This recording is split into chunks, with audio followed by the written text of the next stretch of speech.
Bonjour, bonjour à toutes et tous et un grand bonjour à toi Marc, merci de me rejoindre aujourd'hui. Eh ben, bonjour Adrien, merci de m'avoir invité. Ça va être un plaisir de partager avec toi. C'est marrant de passer de l'autre côté. Donc on va voir ce que je vais pouvoir te raconter. En tout cas, c'est un plaisir d'être là. Super, c'est vrai que tu m'as déjà fait l'honneur de me solliciter à quelques reprises pour m'interviewer, donc je suis content ouais, effectivement, de passer de l'autre côté du miroir. Ce que je te propose pour celles et ceux qui te connaîtraient peut-être pas encore, et pour qu'on puisse se faire un peu une idée de toi, ta pratique, si jamais tu as eu une vie avant l'hypnose, aujourd'hui avec le recul, euh, quelle influence tu penses qu'elle peut avoir dans ta pratique aujourd'hui? Alors, mais quand tu dis une vie, c'est une vie professionnelle, j'entends par là, ou plutôt une vie, La question une étant vie suffisamment ouverte, pleine. je te laisse sentir ce qui te paraît le plus juste. Euh, Sur le plan professionnel, j'ai fait un peu d'événementiel, du commerce, de la vente, etc. J'ai fait divers métiers. Donc ça a eu certainement une répercussion sur le fait d'être plutôt à l'aise avec les personnes, surtout en tête à tête. Euh, Moi, étant plus jeune, j'ai toujours voulu être psy. Finalement, c'est quelque chose qui est psy ou avocat. J'ai pas fait, alors, j'ai pas du tout fait ces cursus-là. J'ai beaucoup voyagé. Donc là, oui, sur la deuxième vie, sur le voyage, sur les rencontres, etc., bien sûr que ça a eu une répercussion, et ça en a encore aujourd'hui, oui, sur le terrain. Ouais, j'ai beaucoup voyagé en Europe, même en France, et clairement, oui, depuis très très jeune, depuis l'âge de 17 18 ans, après j'ai eu le permis, j'ai beaucoup voyagé, donc oui, ça m'a beaucoup, ça me sert beaucoup encore maintenant, clairement. Ouais. Cool, concrètement, tu dis une habitude, une aisance à être avec les gens, entrer en relation, peut-être poser des questions, apprendre à connaître, orienter avec la vente, j'imagine. Le voyage, c'est quoi? C'est s'adapter à différentes cultures, être curieux de Ouais. l'autre, t'es un peu polyglotte, je sais pas si c'est le plus Ouais, important. alors pas sur les langues, pas forcément, mais surtout le rapport à l'autre, à l'être humain en fait. Aller vers l'autre, même sans parler la langue forcément, ne pas avoir peur entre guillemets de l'autre, où je me suis dit, ah oui, ok, mon passé a vachement servi, c'est en street. C'est la première fois que j'ai fait de la street. Et je me suis dit, là, c'est un terrain de jeu pour moi, en fait. Direct, je me suis vite éclaté parce que je me suis dit, mais aller vers les autres, leur proposer quelque chose, discuter, je sais le faire, en fait, c'est ma vie. Donc là, oui, à partir de là, je me suis dit, OK. Et après, le premier client que j'ai eu, enfin, les premiers clients, je me suis senti quand même assez à l'aise, bien sûr, avec la boule au ventre sur la pression, etc., mais assez à l'aise sur le rapport humain, finalement le contact de me retrouver avec quelqu'un en tête à tête dans une bulle, dans un cabinet, ça m'a paru assez simple en soi. Au-delà de l'hypnose, bien sûr, après il y a eu la pression, la peur, etc., la confiance pour l'hypnose, mais ça c'est différent. Mais le rapport humain, oui, c'est quelque chose que...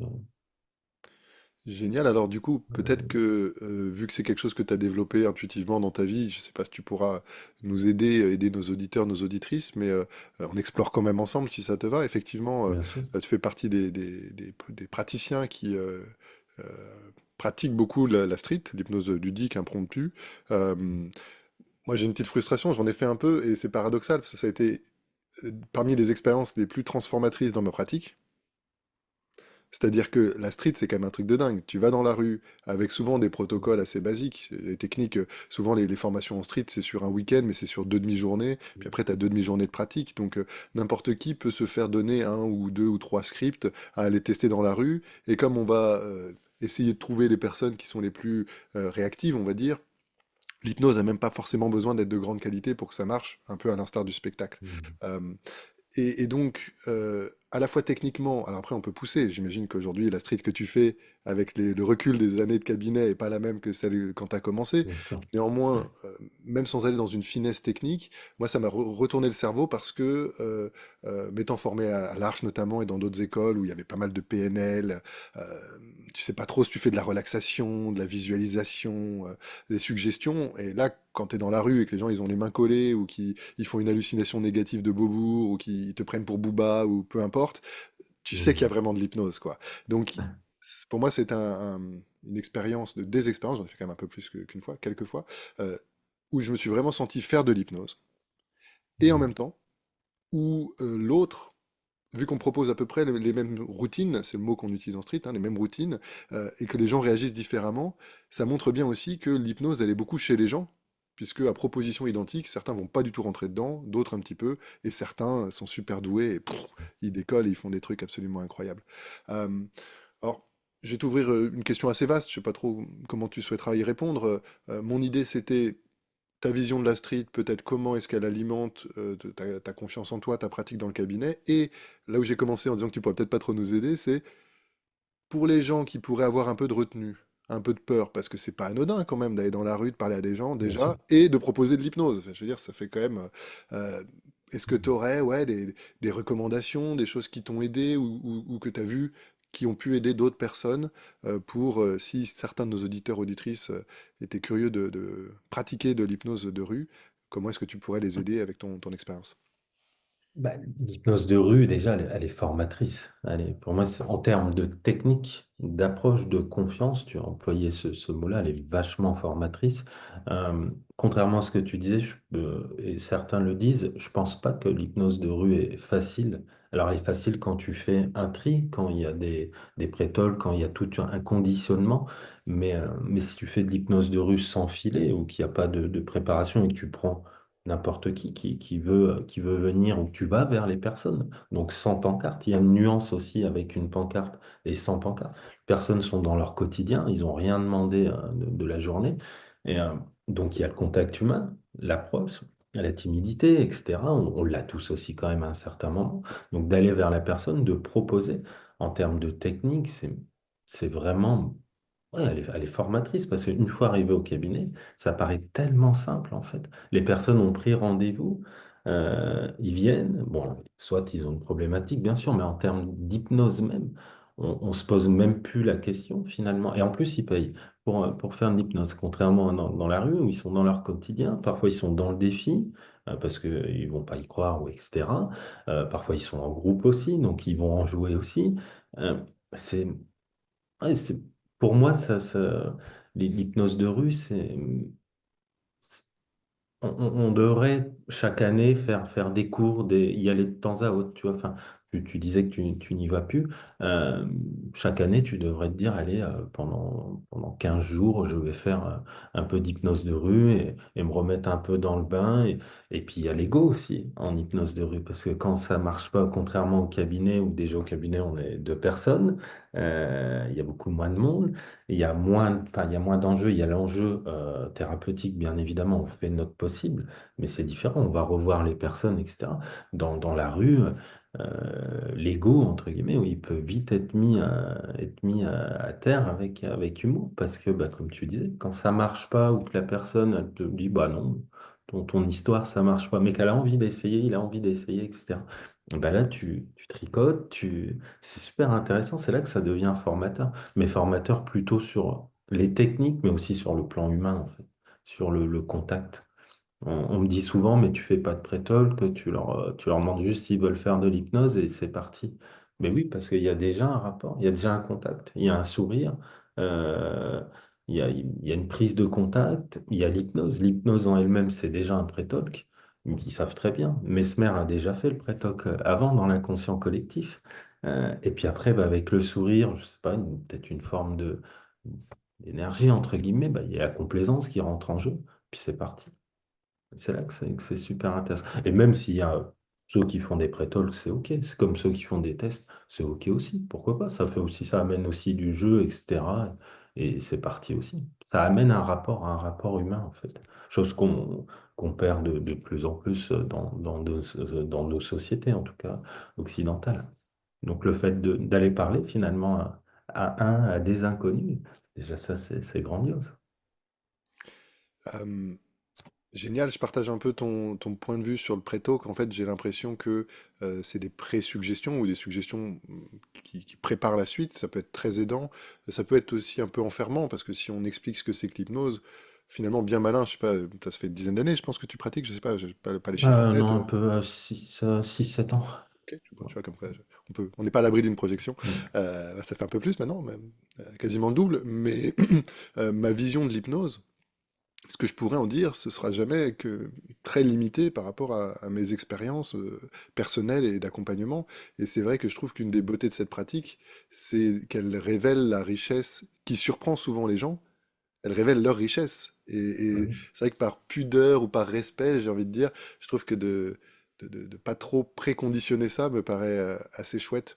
Euh, j'ai bien aimé Après, ce que tu disais. Dis-moi si c'est. Pardon, excuse-moi, vas-y, j'enchaînais. vas-y.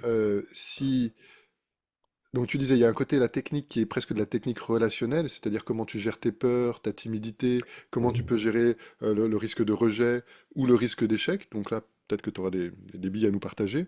Et, et j'ai l'impression aussi que quand tu nous dis, oui, il y a des gens, ben voilà, et ça a peut-être moins marché, ils peuvent être dans le défi, ou il y a une technique qui peut ne pas marcher. Bon, au début, quand tu débutes, j'imagine, tu peux avoir préparé quelques routines, quelques plans B. Après, il y a quand même une dimension de pratique inaliénable, je veux dire, il y a une pratique qui est nécessaire d'une certaine manière, et c'est en s'étant confronté en mode, ah zut, alors attends, là je me suis pris un mur et j'ai pas eu la réactivité sur l'instant de passer par la Oui, fenêtre oui. ou de trouver un autre chemin, qui fait que d'une séquence sur l'autre, j'imagine qu'aujourd'hui, vu que tu as je pense pas, à des centaines de gens, Bah, tu as mis en place des après, oui, automatismes, quoi.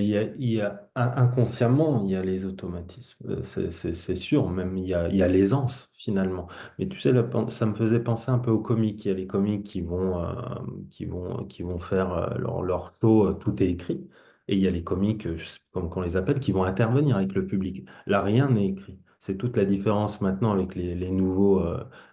enfin rien n'est écrit. Ils suivent une petite trame, leur trame finalement. Mais c'est différent que, je sais pas moi, Franck Dubos, par exemple, qui va faire, ou Bigard, qui va faire son spectacle, qui sont des grands, hein, mais ils vont faire leur spectacle, ils savent très bien du début à la fin, ils ont vraiment une trame. Et puis tu as la nouvelle bande, en quelque sorte, là, les nouvelles générations qui arrivent là depuis quelques années, et eux, ils vont intervenir avec le public, ils vont partir, ils ont certainement une petite trame. Et c'est là, tu vois, la différence aussi avec la street, c'est que bah, rien n'est préparé à l'avance. Bien sûr, tu as tes routines. Moi, j'ai toujours mes routines, que ce soit en induction, ce que je leur fais faire. J'adore les faire voyager. Donc, les faire voyager, c'est super parce que combien qu'il y a de personnes au réveil, ils me font un câlin, tu vois, ils me disent, mais, même s'ils savent qu'ils n'y sont pas forcément allés, mais ils l'ont vécu. Quelqu'un qui veut aller en Australie et qui est en plein Lausanne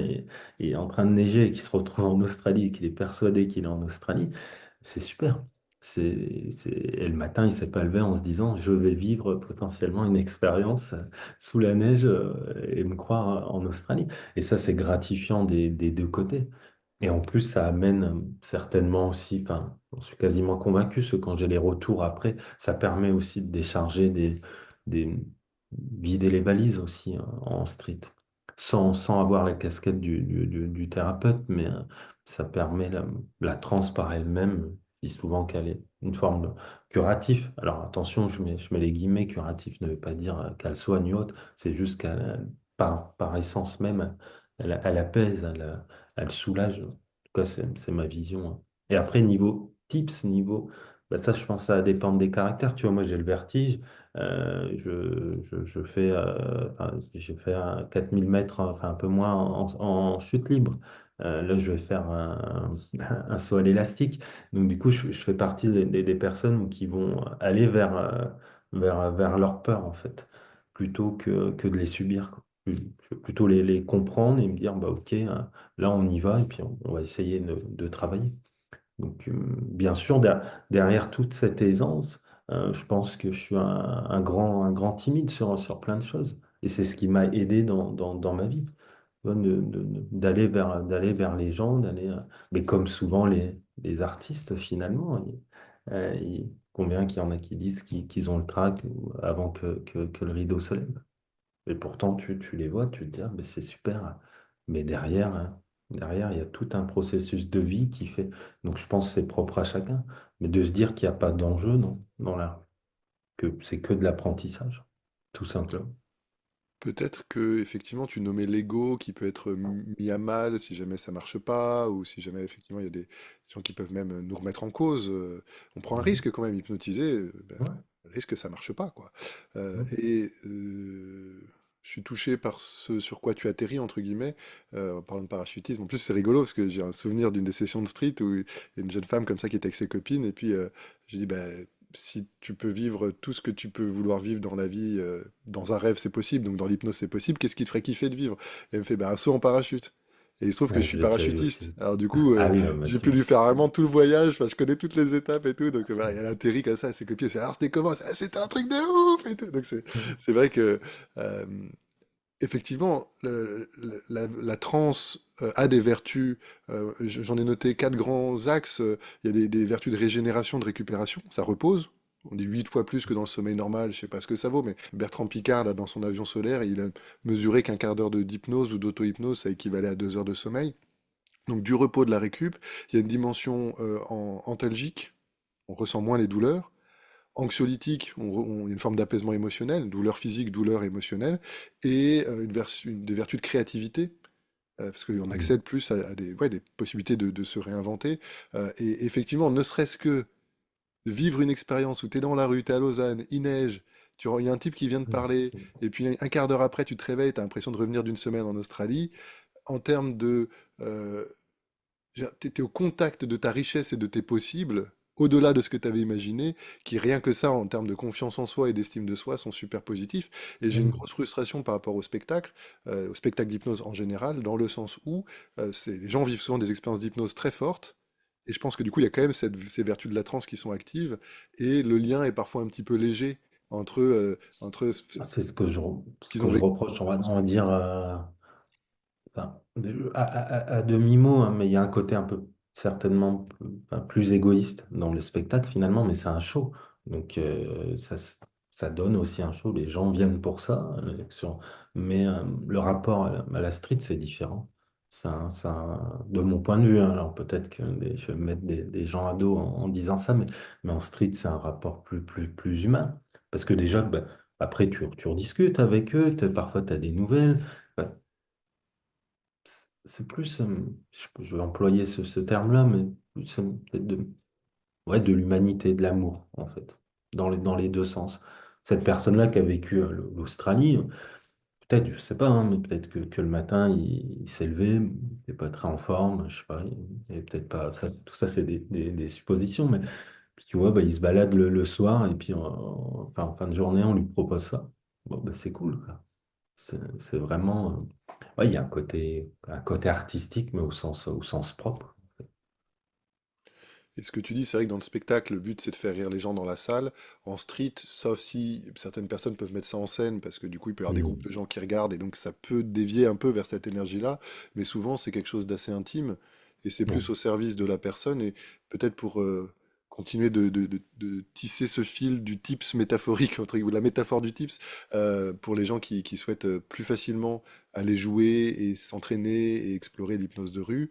Euh, L'idée effectivement que c'est une exploration, que c'est un peu un cadeau qu'on fait aux Mm. gens, et de toute façon, je crois qu'on partage ça dans notre pratique de l'hypnose, une forme de curiosité. On sait que l'être humain, il a la compétence de s'absorber, de rentrer dans des états de conscience différents, souvent positifs, parfois aussi négatifs, évidemment.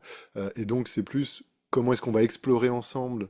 Je crois que c'est Erickson qui disait deux personnes au service du bien-être de l'une d'entre elles.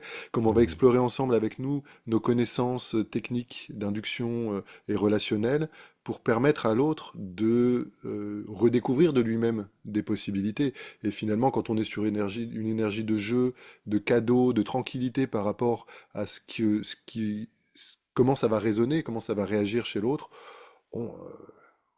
J'ai l'impression que ça apaise plutôt la pression qu'on peut se mettre. Et effectivement, il n'y a pas d'enjeu d'ego, c'est une co-exploration et on fait le maximum qu'on peut faire, quoi. Ouais, c'est une création, un tableau qu'on y met de la couleur, des formes finalement. On part d'un tableau blanc, brut, d'une rencontre, d'un sourire, d'un bonjour, d'une proposition et c'est parti. Là, je finirai là-dessus, enfin, par rapport à la street, tu vois, ça me faisait penser encore à Lausanne cet hiver. Je rencontre des gens et c'était le guitariste de Patrick Bruel. Donc Patrick Bruel il était en représentation en Suisse et je lui demande si je peux le filmer. Il me dit non. Donc je comprends. Il m'explique. Il me dit non, je peux pas par rapport. Je suis connu entre guillemets, etc. Mais je lui dis tu veux vivre de l'hypnose? Il me dit oui. Je lui dis est-ce que tu as un rêve? Il me regarde et puis un peu avec les yeux d'enfant. Tu vois, quand tu leur poses cette question-là, il me dit bah oui, à demi-mot. Bah, il me dit j'aurais aimé être le guitariste de Queen et de chanter et de vivre l'un de ses plus grands concerts. Je dis, tu sais quoi, on va faire en sorte de le réaliser, on va essayer en tout cas. Et il se figure que c'est un bon sujet, qu'il le vit, mais vraiment assez rapidement. Au réveil, il a les larmes aux yeux. Je me souviens, il s'en va, il revient, il me remercie. Mais c'est grandiose. Et tu vois, c'est une rencontre, comme ça, chacun dans la rue et on lui propose. Ça, c'est magique. Des anecdotes comme ça, j'en ai plein dans la rue. Même sur des religions, etc. Des personnes au début qui veulent pas, qui sont hésitants. Puis après, ouais, c'est des sourires, des remerciements et dans les deux sens, en fait. C'est vraiment gratifiant. Et moi, en tout cas, ce que j'y trouve dans la rue, c'est un rapport humain, en fait. Ce qui manque de plus en plus dans notre société. Ce qu'on retrouve en cabinet. Mais c'est différent. Le cabinet, c'est un autre contexte. Et c'est vrai que tu l'avais nommé tout à l'heure et ça revient, c'est chouette. Euh, Effectivement, il semblerait qu'il y ait une forme de, ouais, de distanciation un peu dans les rapports, alors qu'on est d'autant plus connecté. Il y a les moyens, la visio, etc. Et effectivement, je partage un peu ton constat, espèce de froideur dans la société. Et c'est vrai que après, moi, ça a révolutionné ma vie, donc forcément, je prêche pour ma chapelle, entre guillemets. Il y aurait probablement plein d'autres chemins de connexion, plein d'autres médias de connexion et de chaleur humaine. Pour autant, c'est vrai que cette posture dans l'hypnose, d'écoute sincère et attentive à l'autre, à comment il est, à ses structures, aux mots qu'il emploie, et la capacité à venir, j'allais dire bousculer, en tout cas, mettre cette richesse en mouvement pour que l'autre se redécouvre. Il y avait cette définition du charisme qui résonne souvent en moi. Le charisme, c'est pas que les gens vous aiment, c'est que les gens s'aiment eux-mêmes à votre Mm. contact. Et j'ai l'impression qu'intrinsèquement, l'hypnose, c'est effectivement, tu aides quelqu'un à rentrer souvent dans des états de relaxation, de détente, que les gens ignorent être capables d'activer. C'est pas l'hypnose qui fait ça, hein, c'est l'hypnose qui leur permet Oui. d'activer des états positifs, et ça se fait dans une relation qui, normalement, est chaleureuse, bienveillante, respectueuse, et qui permet effectivement de redécouvrir sa richesse. Et il y a beaucoup d'humanité là-dedans, donc c'est peut-être que ça va être un des vecteurs d'amélioration dans les années à venir, on peut l'espérer en tout cas. En tout cas, j'encourage vraiment tout le monde à faire de la street et aussi, tu vois, dernièrement, j'en parlais encore. Je trouve que l'hypnose n'est pas assez mise en avant, en valeur par rapport aux artistes, en fait. Je sais pas si tu as vu sur ma chaîne, j'ai déjà fait des vidéos avec des peintres, etc. Et en fait, l'hypnose, il y a toute une histoire artistique derrière. On a un siècle de recul avec des danseurs, des peintres, Mozart s'y intéressait, enfin, etc. Et je trouve que dans mon utopie, j'aimerais que, je sais qu'une fois tu en avais parlé, toi, que tu avais même essayé de faire des séances, entre guillemets, de bien-être et non thérapeutiques. En fait, un peu comme la médecine chinoise, en quelque sorte, que les gens viennent nous voir avant que ça va mal. Et tu vois, et sur un plan artistique, de la création, ça serait, bon, c'est utopique, mais qui prennent rendez-vous pour venir, je sais pas moi, faire du dessin, faire de l'art sous hypnose, qui amènerait du bien-être et qui serait, euh, euh, enfin, ça empêcherait d'aller mal pour la suite, en fait. Je sais pas comment l'expliquer, mais euh, un vrai fusible pour la vie. Même, même à l'âge de l'adolescence ou autre, de l'hypnose bien-être, en fait. Alors, c'est un peu ce qu'on fait, parce que bon, après, il y a les termes, etc., mais les gens qui viennent sont. en souffrance. Ils viennent jamais nous voir très rarement, certains après qui sont habitués et qui aiment l'hypnose, mais ils viennent jamais nous voir comme, comme un massage en quelque sorte ou comme une création artistique du bien-être ou autre. Oui, je partage ton point de vue que c'est souvent des difficultés qui poussent les gens à venir consulter plutôt qu'une envie Mm. de juste de se faire du bien ou d'explorer. Euh, Ouais. Après, j'ai l'impression que il y a quand même des évolutions dans la pratique de l'hypnose. Donc toi, ce que tu fais là sur la dimension artistique, moi Bah, sur toi avec le je vin, pense aux dégustations œnologiques bien qui sont sûr, d'ailleurs, j'ai envie d'ouvrir c'est à d'autres super. produits, les concerts sous hypnose. Donc Oui. c'est vrai que le renouveau de l'hypnose et qu'elle soit de plus en plus connue du grand public, probablement que c'est en train d'ouvrir les portes à ce genre de Mm. possibilités. J'ai l'impression, pour parler, on parlait de la société, je sais pas si c'est un peu un café du commerce, hein, je sais pas ce que ça vaut, mais euh, il semblerait qu'il y ait des enjeux économiques importants pour beaucoup d'entre nous. Et donc, Mm. ouais, comme ça coûte un peu d'argent, ces histoires, Bien sûr. c'est vrai que les gens ont un peu un côté principe de réalité. Euh, c'est plutôt Mm. utiliser cet argent pour consulter, pour régler des Bien problèmes. sûr. Mais le fond du fond, dans l'idéal, je crois que je partage effectivement ta vision. Si vous pouvez avoir cette espèce d'hygiène mentale, d'hygiène émotionnelle, effectivement, comme c'est probablement bien que quelqu'un prenne soin de notre corps et une séance d'ostéo de temps en temps pour éviter Mm. d'y aller quand t'as le cou et le dos complètement Voilà. bloqués, bah, probablement que ce serait plus efficace. Ouais. Bah, c'est une question d'éducation. Je prenais la médecine chinoise parce que souvent on dit en Chine ou en Asie, si tu vas voir un médecin et que tu es malade, qu'il a échoué, quoi, en quelque sorte. Donc parce qu'il y a une prévention à la base, mais dès tout petit, en fait, une hygiène de vie, comme tu dis. Mais c'est vrai que toi, tu en es l'exemple avec le vin, etc., les concerts sous hypnose aussi. Il est clair que tout ça, il faut le sauver. Enfin, c'est super, quoi.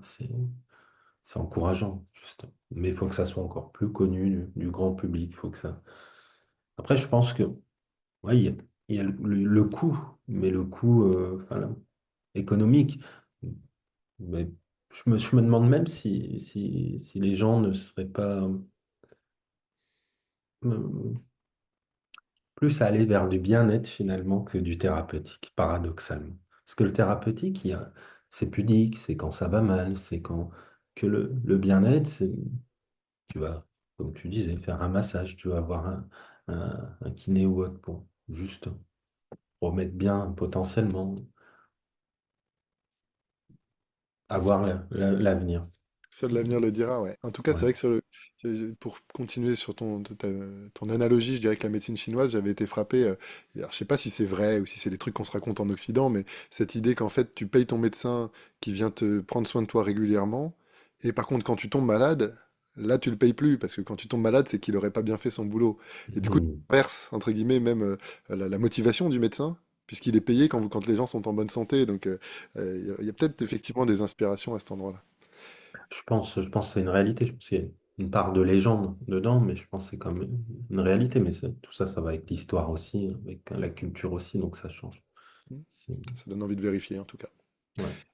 Justement, tu parlais un peu d'hypnose thérapeutique. Je pense que toi, tu as l'air d'être un fervent défenseur d'une forme d'hypnose assez épurée, plutôt loin des apprentissages type PNL, etc.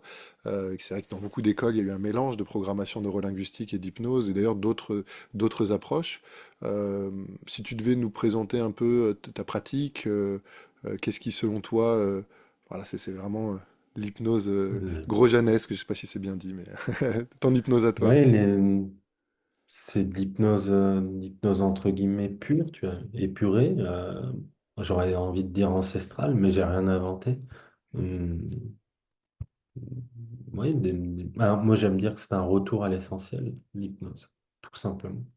Après, on a, Alors on a plein d'ancêtres quand même, tu vois, entre Mesmer, ouais, puis Ségur, Brede, Faria, Bernheim, bah, Charcot. Est-ce moi, que, est-ce que tu hypnotises des moi, elle va. femmes frêles dans des salles de Non, elle médecine? va plus. Mon hypnose, je sais pas, je pense qu'elle ressemble, c'est difficile à dire, mais à travers les livres ou autres, plus à plus Ségur, Faria, Donato. Donato, pour moi, c'est même en street, etc. C'est l'un de mes professeurs, même s'il a malheureusement très peu écrit. Enfin, il n'a pas écrit lui-même de livres ou autre, mais ses notes ou sa biographie ou peu qu'il y a sur lui. en disent long sur l'homme. Lui, c'était un homme d'artiste. Il faisait pas du thérapeutique, mais il a beaucoup aidé les médecins, Charcot, etc. Il les a beaucoup inspirés. Et heureusement qu'il était là sur plein de choses. Après, moi, je suis pas historien, donc je ne veux pas non plus raconter de bêtises. Sinon, il y en a qui vont me rattraper hein, sur les dates, etc. Maintenant, ouais, une hypnose simpliste, mais simpliste derrière la simplicité, c'est toujours pareil. Je m'en rends compte maintenant. Il y a beaucoup de travail. Il y a beaucoup de remise en question, etc., pour arriver à cette aisance aussi. Donc il est vrai qu'à dit comme ça, on pourrait... Mais l'hypnose en soi, ouais, elle reste quand même assez simple. En tout cas, je suis pas quelqu'un qui veut faire des protocoles dans tous les sens où la plupart de mes séances se ressemblent beaucoup finalement. Je pars du principe que la psyché humaine, il y a pas grande différence. On doit être, entre 3 et 6 six modèles dans le monde en quelque sorte. Donc, à un moment donné, il y a le vécu, enfin le chemin de vie, mais le, le symptôme, ça reste le même dans n'importe quelle culture ou autre aussi. Donc, en partant de ce postulat, ça change aussi hein, pas mal de choses aussi. Excellent. Est-ce que, sans vouloir te pousser à des réponses trop concrètes, parce que j'imagine que ça pourrait dénaturer ta pratique, c'est quoi? L'image que j'en ai de ce que tu dis, c'est une hypnose plutôt directive, pas mal de suggestions liées au sommeil. Euh, j- Ouais. j'ai l'impression Mhm. aussi que la dimension de confiance en toi est fondamentale. Elle est vraie même dans des pratiques plus diluées, plus ericksoniennes, plus que sais-je. À vrai dire, peu importe ce qu'on fait, c'est beaucoup la confiance qu'on a dans ce qu'on fait Je qui va faire la pense. différence. Donc tu peux faire un truc bourrin ou un truc très subtil. Si tu fais un truc très subtil en ayant l'impression d'être nul, ce sera probablement nul. Et si tu fais un truc bourrin en ayant l'impression d'être très bon, ou de sentir que ça va marcher, tu as probablement plus de chances que ça fonctionne bien. Donc je me rappelle, toi, il me semble que tu fais fixer un doigt sur un point sur ta bague, donc fixation du Oui, tout à fait. regard, Ouais, les yeux qui se ferment, dormez. Oui, on en vient à l'hypnose, on va dire classique pour le coup, mais classique plutôt ancestrale. Dormez, allez en transe profonde et nous allons travailler. Donc, soit je leur donne la parole, soit des transes sèches comme j'en parle souvent, euh, tout simplement. Alors, Excellent. j'essaye en même temps de répondre au mieux parce que je veux pas non plus que ça paraisse. Oui, enfin, c'est facile, mais il y a certainement cette forme de confiance, d'aisance qui y joue, quoi. Combien que j'ai de personnes qui me disent, vous y croyez plus que moi, même sur les changements. Alors souvent on en rigole, parce que je dis heureusement que je crois en vous. Et du coup ça fait rire. Et puis je dis, bah, après on va voir, on va observer ce qui se passe. Mais heureusement que, parce que je vous ai entendu, vous avez dit, hein, moi je travaille souvent avec le subconscient, etc. Après chacun ses croyances. Vous avez dit qu'il y a tel changement. Je dis bien sûr. Vous êtes venu pour ça. Alors souvent, ça amène des sourires après au réveil. Ouais. Donc, ouais, je pense qu'il y a cette confiance en l'hypnose, en fait. Là, j'aime dire que c'est la grande dame. L'hypnose est la grande dame. Sa fille est la philosophie. Et sa cousine est la psychologie. Et il n'y a pas de psychologie sans philosophie. Hum, C'est un retour à l'essentiel, une, une ouverture ouais, à soi, quoi, en fait, tout simplement. Mais en termes de technique, oui, je fais induction le plus direct possible, mais permissive aussi, avec toujours bienveillance, avec douceur finalement. Quand tu vois la bague ou les yeux ou ceux qui le vivent, je suis pas du tout adepte des ruptures de pattern, des papillons, tout ça, ça m'intéresse pas du tout. C'est juste, bah, regardez-moi et vous allez vous endormir. Ça paraît simple comme ça. Et on y va. Et on y va. Et souvent, je leur dis aussi, autorisez-vous à aller en transe profonde. Et puis, bah, c'est parti. Et puis, bah, après, le plus profond possible. Alors, ça reste abstrait, finalement, la profondeur, on le sait très bien. Mais il y a des choses qui amènent aussi hein, des phénomènes ou autres qui valident, entre guillemets. Puis, bah, après, le but, c'est tout simplement soit de travailler avec des signalings ou autre, ou de les faire parler. Et ce qu'on pourrait appeler une psychanalyse, hein, c'est pas trop le terme, mais en transe. Alors, pourquoi êtes-vous venu? Que pensez-vous de ce que vous m'avez dit tout à l'heure? Je sais pas, moi, par exemple, par rapport, on pourrait prendre à votre problème. Enfin, qu'est-ce qu'on fait maintenant? Et à partir de là, si la parole est revenue, si tout est bien, la transe s'est installée, qu'est-ce qu'on fait maintenant? C'est pas moi qui vais leur dire, vous, est-ce que c'est une couleur ou pas du tout. Je travaille pas du tout. Alors, je remets pas en cause, mais c'est pas du tout ma. Mais je pense que ça ramène à mon identité du contact, du rapport à l'être humain, en fait. Cette, entre guillemets, cette facilité à travailler comme ça. Du coup, je ne vais pas me faire de scénario ou euh, prévoir tel ou tel protocole ou autre. Parce que déjà, comme je te dis, ils se ressemblent beaucoup les séances finalement. Je pense comme beaucoup aussi, pour ceux qui travaillent sans protocole. Puis à un moment donné, ben, on déballe, on voit ce qui se passe. Cool, j'entends dans ce que tu dis sur la confiance. J'avais entendu ce cas d'Erickson, je crois qu'il travaille avec un héroïnomane et il disait euh, en fait, le docteur Erickson, moi je pensais pas que je pouvais m'en sortir, mais le docteur Erickson, il pensait plus fort que moi que je pouvais m'en sortir. Et c'est vrai que euh, j'espère que dans nos expériences de vie personnelles, on a suffisamment d'exemples de difficultés qui ont été des problèmes qu'on a quand même réussi à dépasser. On a tous appris à marcher, on a tous appris à parler, probablement aussi dans des enjeux relationnels, émotionnels.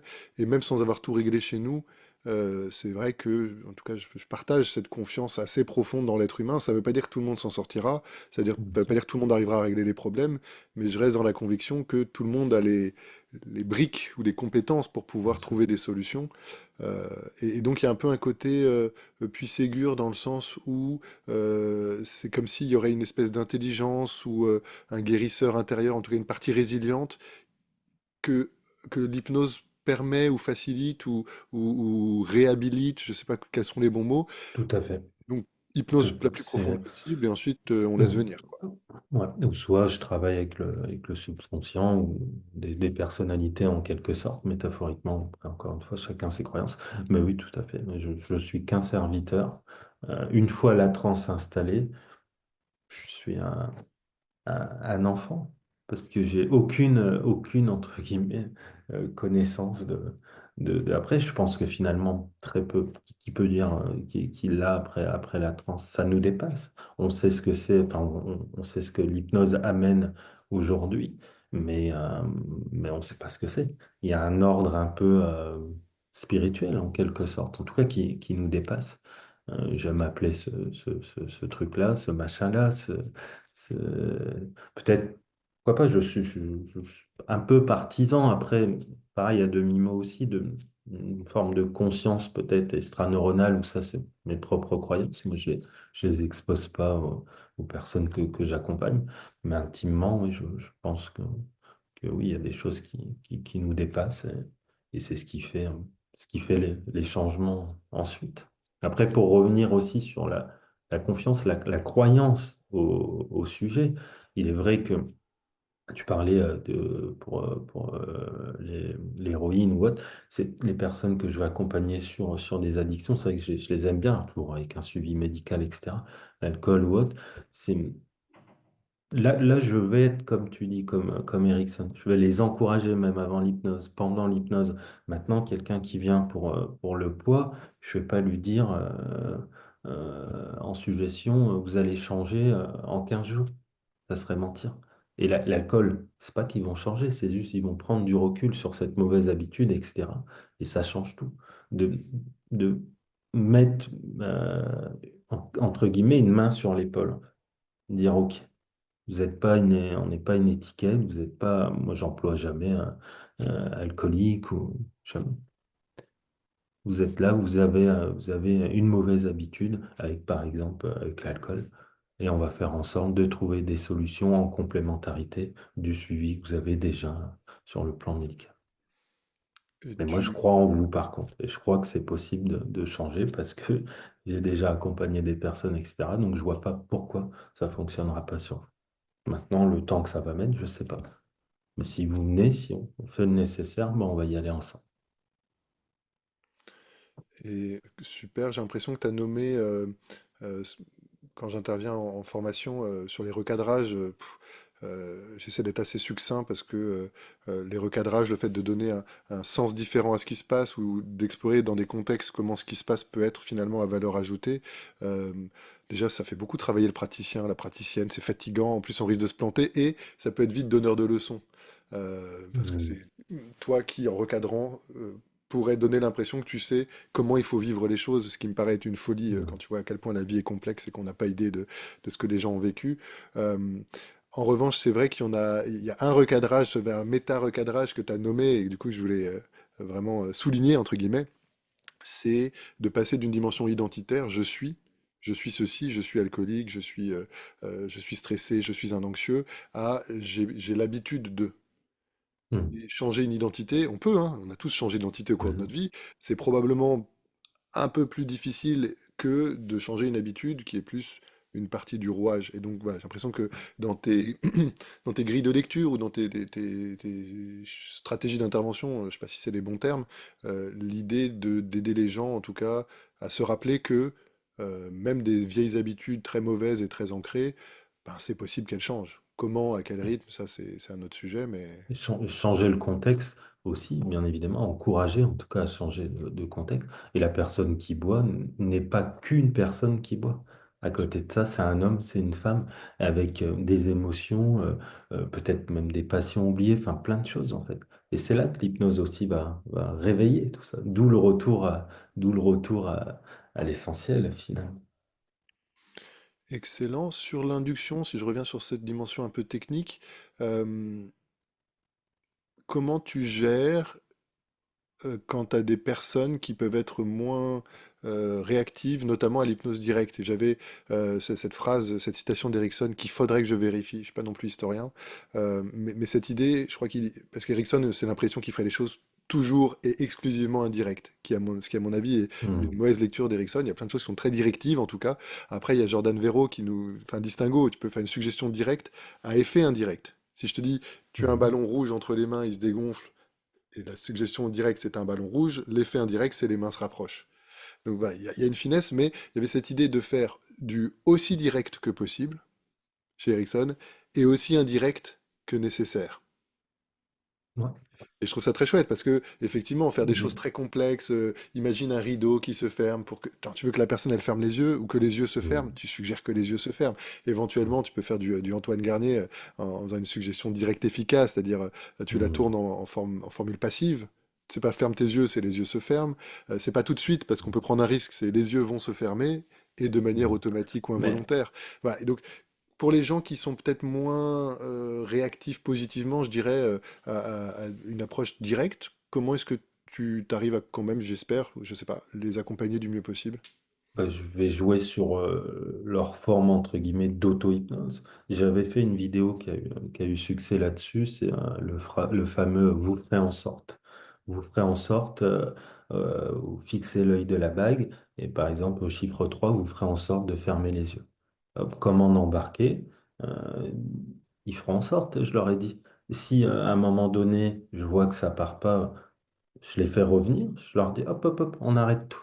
Donc ils me regardent souvent, suivant les personnes, ou ils me disent ah ben j'ai fait non, je dis non. Je dis par contre, moi je fais le maximum pour vous emmener en hypnose, mais vous, vous faites le maximum pour y rentrer aussi. Je ne suis pas magicien. Qu'est-ce qu'on fait? On y va, on n'y va pas. Et là, la plupart, 98%, c'est parti. Soit on change vite fait d'induction, soit on y va. J'ai l'impression qu'il y a un. Ça rend je rends l'hypnose à elle-même, en fait. À la personne. Eh Euh, oui. ouais, génial. J'ai l'impression qu'il y a un petit paradoxe. Est-ce que ça te va si on l'explore un petit peu? Je dis pas qu'il y a un paradoxe dans ce que tu fais, hein, c'est Dans le... la vision de l'hypnose. Il vous ferait en sorte de. Alors là où elle est géniale, cette formulation, c'est qu'elle veut un peu tout rien dire. Ça veut dire quoi faire en Mhm. sorte de? Ça peut être conscient, Mhm. ça peut être automatique, inconscient. Euh, Prenons un exemple Allez, puis concret. il y a une confusion là-dedans aussi, tu vois. Ouais, Je fais en sorte, il m'a dit de faire en sorte, mais quoi? Alors du coup, est-ce que je dois les fermer? Est-ce que je dois pas les fermer? Est-ce que je dois me laisser aller, me détendre? Des fois, je le redis aussi dans la transe, vous ferez en sorte d'aller dans une transe. Maintenant, vous faites en sorte d'aller dans une transe très profonde. J'aime bien cette phrase, une fois que c'est approfondi. Maintenant, je veux que vous laissez votre corps ici et vous partez 10 fois plus profondément. Excellent. Et quand tu dis, voilà, l'hypnose, c'est pas de la magie, moi je fais ma part et vous, vous faites votre part, est-ce qu'il n'y aurait pas un risque de mettre les gens ou que les gens se mettent en échec? Prenons un exemple concret. La personne, je sais pas, elle a l'impression qu'elle a encore trop de mental, une partie d'elle qui analyse ce qui se passe, et pour elle, c'est, à tort ou à raison en tout cas, ça l'empêche de développer une bonne hypnose. Si tu dis faites en sorte de développer une bonne hypnose, elle pourrait se retrouver encore plus dans ces mécanismes de j'essaye d'empêcher ses pensées, elles reviennent encore plus fort. Prenons sur ce cas Ouais, concret, mais comment ouais, tu réagirais, j'entends. toi?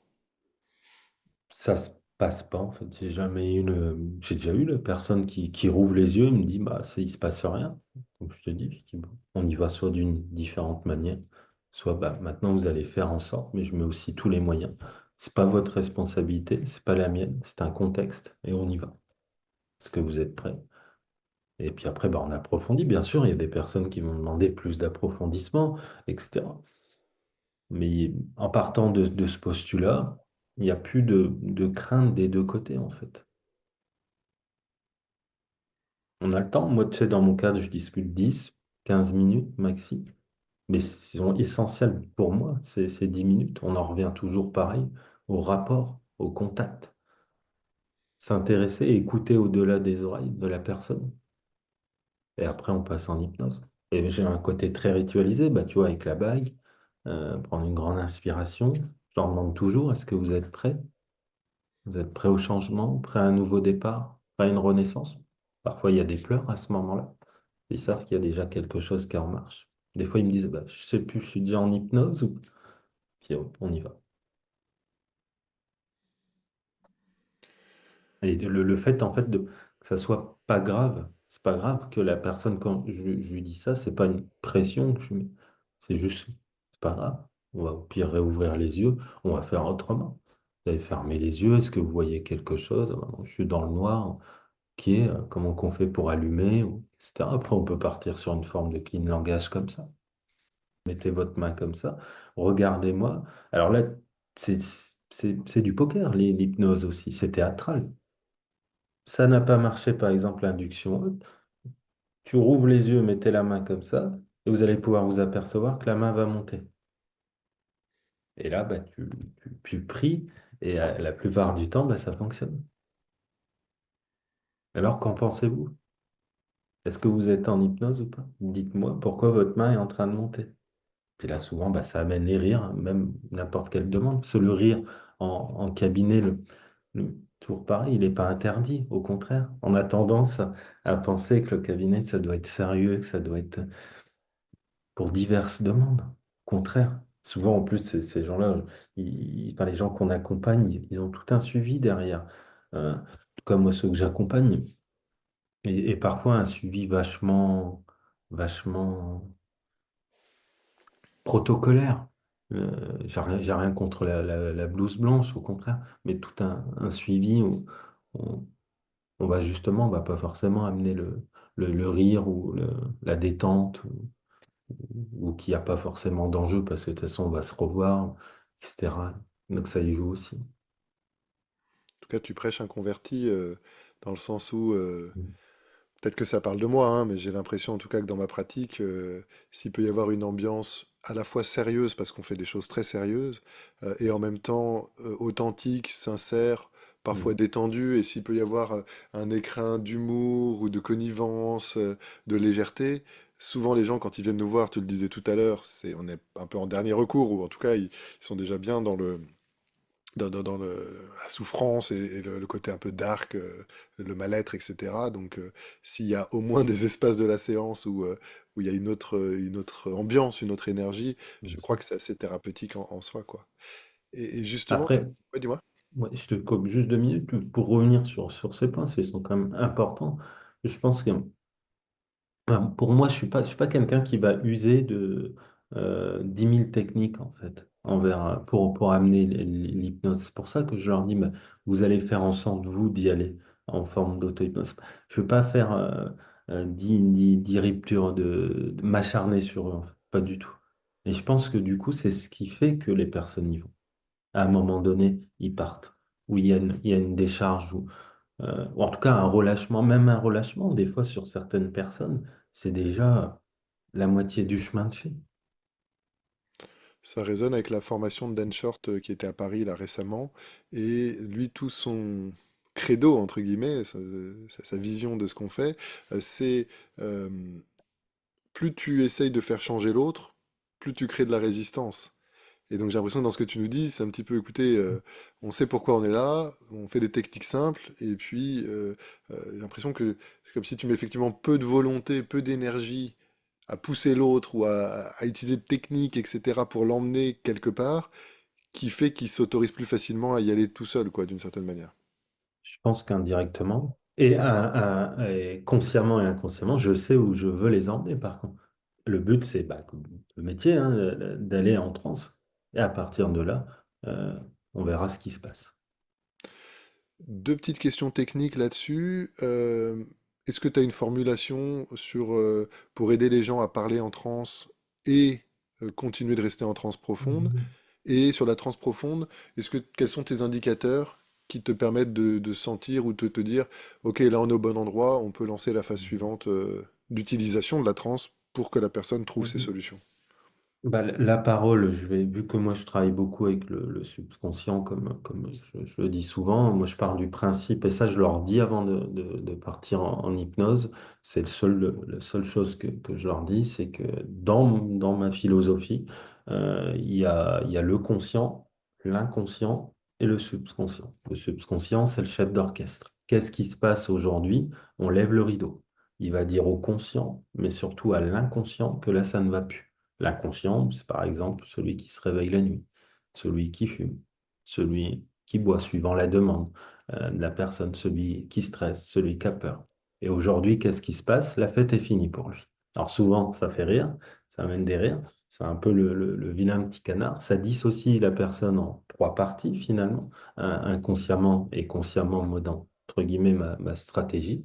Et après, on part en hypnose. Et avant de partir en hypnose, quand je leur fais fixer l'œil de la bague, je leur dis surtout, à partir de maintenant, quand je m'adresse au subconscient, je m'adresse uniquement au subconscient. Ce qui veut dire que si je lui demande de bouger un bras ou la tête ou autre, c'est lui qui fait. Vous, votre programme, vacances. Vous n'avez rien à faire. Et je rajoute, c'est pas mal. Et souvent, bah, pareil, ça les fait rire, un petit sourire en coin. Et c'est parti.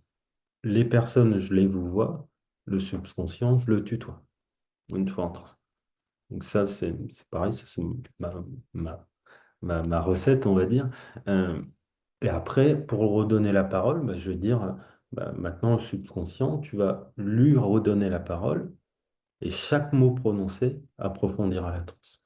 Puis là, suivant les personnes, bah, des fois, ça met du mal à venir, des fois, ça ne vient pas, hein, faut le refaire deux, trois fois. Parfois, j'abandonne et je passe sur une autre approche, signaling ou autre, parce que bah, soit c'est pas le bon moment, ou soit parce qu'ils sont peut-être en train de vivre des choses qui ne me regardent pas forcément. Donc, aussi. Et puis voilà, après, puis après bah, pour les signes de transe profonde, bah, au début, il va y avoir les phénomènes. Il peut avoir l'amnésie. Moi, je travaille pas trop sur l'amnésie. Je suis pas quelqu'un qui va aller demander d'oublier un chiffre ou, j'allais dire le prénom, mais j'ose espérer que des praticiens le font pas en cabinet. Mais j'aime pas trop toucher à même en street, je le fais jamais. Enfin, c'est pas, j'aime pas trop toucher à l'identité. Je l'ai fait au tout début et je me suis rendu compte que c'était pas terrible. Encore une fois, chacun. Donc, et puis après, bah, il y a plein de choses. Il y a la respiration, la couleur de la peau, si je les fais rouvrir les yeux dilatés, etc. Tu vois qu'à un moment donné, bah, c'est la transe profonde, en tout cas somnambulique. Et Et souvent une amnésie au réveil, naturelle, partielle ou complète, mais sans la provoquer, sans dire qu'il va se passer une nuit. Si elle n'y est pas, c'est OK aussi, parce que c'est super intéressant que le sujet, alors ça, il y a des divergences là-dessus, se souvienne en tout cas une partie de la séance et se disent, mais pourquoi mon bras bougeait, ma tête bougeait? Je vous ai parlé, je m'entendais parler, enfin, etc. Et c'est super intéressant aussi. Alors, je sais qu'il y a des divergences là-dessus, propres à chacun. Et comme quoi, t'es peut-être pas si dans une hypnose ancestrale, puisque mais c'est normal en fait. Tu as probablement des Et- inspirations non. historiques et en même temps refondues à ta sauce. Euh, j'ai l'impression que effectivement l'amnésie était un des critères. En fait, à Ouais, l'époque, il n'y a pas d'hypnose profonde ou d'hypnose légère. Il y avait de c'est vrai. l'hypnose ou pas d'hypnose, et dans Ouais. l'hypnose, il y avait de l'amnésie. Euh, Personnellement, je travaille assez peu. En tout cas, je me reconnais dans ce que tu dis. Je fais des suggestions d'amnésie permissive pour encourager le système à pouvoir garder consciemment, parce qu'effectivement, ça peut avoir beaucoup de vertus, que le conscient se rappelle de tout ou d'une partie du voyage, et qu'en même temps, s'il y a des choses qu'il vaut mieux laisser dans l'hypnose, c'est très bien aussi. Juste pour que tu nous aides et que ton propos soit le plus impactant possible, le plus enrichissant pour nos auditeurs, nos auditrices, je suis pas sûr d'avoir bien saisi ta répartition conscient, inconscient, subconscient. Quand tu dis le subconscient, c'est le chef d'orchestre. euh, c- Comment tu peux nous filer un peu la métaphore pour qu'on capte mieux ta vision de ce que... Dans ma croyance, mais ça, je ne leur explique pas, c'est ce qu'on pourrait appeler la conscience, je sais pas, l'extra neuronal, le truc, le machin, le daimon de Socrate ou que sais-je encore. C'est la petite voix intérieure que si on ne fait pas appel à lui, bah, il vient pas. Et Tu lui, parles du subconscient, là? ouais, ouais. Et dans ma vision, de ma philosophie, mais tout ça, j'en parle pas aux personnes que j'accompagne. Il faut s'adresser d'une certaine manière. Mais c'est certainement, moi, une projection, une croyance que j'ai créée avec les années. Puis vu que ça fonctionne, bah, je ne reviens pas dessus finalement. Et parfois, on m'a demandé des praticiens, mais quand je leur explique ça, est-ce que les gens ne te disent pas, bah non, moi, je crois pas à ça, ou c'est pas, parfois, ça peut être même de l'ordre religieux. Personne, personne, personne, personne, personne. On m'a jamais demandé, j'ai pas le souvenir de quelqu'un, j'ai envie de dire, ils écoutent, entre guillemets, comme un enfant quand je leur dis ça, qu'il y a le conscient, l'inconscient et le subconscient. Mais la plupart du temps, ils valident. Ah ouais, ok, ça fait rire que justement, que ça soit, entre guillemets, l'inconscient. Et je leur dis toujours, c'est pas pour rien qu'on dit tel inconscient. L'inconscient, c'est celui qui crée nos mauvaises habitudes, en fait. Dans ma philosophie. Donc, si on prend un exemple concret, prenons, je pense, une demande qui est assez régulière. Quelqu'un qui vient, qui n'arrive pas à arrêter de fumer. Du coup, il y a son Ouais, conscient qui veut arrêter de fumer, son ouais, qui a pris inconscient rendez-vous, qui a pris qui est rendez-vous, devant chez moi. Ouais. son inconscient qui a créé et maintenu les habitudes de Ouais. consommer du tabac, et le subconscient qui peut mettre en scène Le, tout ça, aider l'inconscient à ouais, changer, si le- jamais on le sollicite. Et il fait tout à l'intermédiaire fait, entre le conscient et tout à l'inconscient chez fait. Et quand je leur explique ça en quelques secondes, comme je t'ai expliqué tout à l'heure, ça dissocie en plus de ça. nous. Mais Excellent. ça n'empêche pas de réassocier après en transe. Et les enfants, enfin moi j'accompagne que les enfants à partir de 10 ans. Je leur dis suivant l'évolution de l'enfant, c'est le génie intérieur, tout simplement. Et que l'inconscient, c'est le vilain petit canard, en quelque sorte. Sachant Donc que le là, vilain quand petit tu dis canard, génie, ouais, génie, ça fait rêver. Je leur dis, vous voyez, Aladdin, bah aujourd'hui, bah, on va souffler sur comment, la lampe. Et ce génie intérieur, que moi je nomme subconscient, bah, il va venir et il va venir potentiellement essayer de t'aider. sachant que le vilain petit canard, dans l'histoire, il se révèle être un sacré cygne. Ouais. Magnifique. Et Et puis, je pense à ça parce que j'ai l'impression qu'il y a... Excuse-moi, ça m'a fait une résonance un petit peu particulière quand tu dis l'inconscient, c'est des mauvaises habitudes. J'ai l'impression que d'une certaine manière, on pourrait ouvrir encore plus, comme si l'inconscient, le schéma tel que tu nous le présentes, ce serait presque toutes nos habitudes, et il y en a plein qui sont excellentes. C'est-à-dire que là, on se comprend, si on n'avait pas appris le français, ce serait que du bruit. Et on fait aucun effort pour que les sons sortent et viennent faire vibrer des cils dans nos oreilles, activent nos neurones, et ça connecte avec nos expériences, et ça a du sens.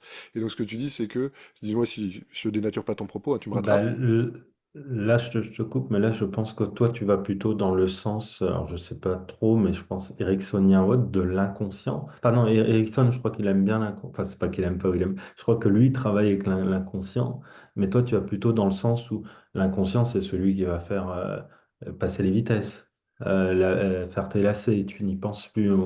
Je voulais rester dans ta vision Ah oui, de conscient, inconscient et subconscient, et tu disais en gros, conscient il veut changer, inconscient il est responsable du problème, et subconscient va aider à mettre en mouvement, mettre en scène et faire bouger. ouais.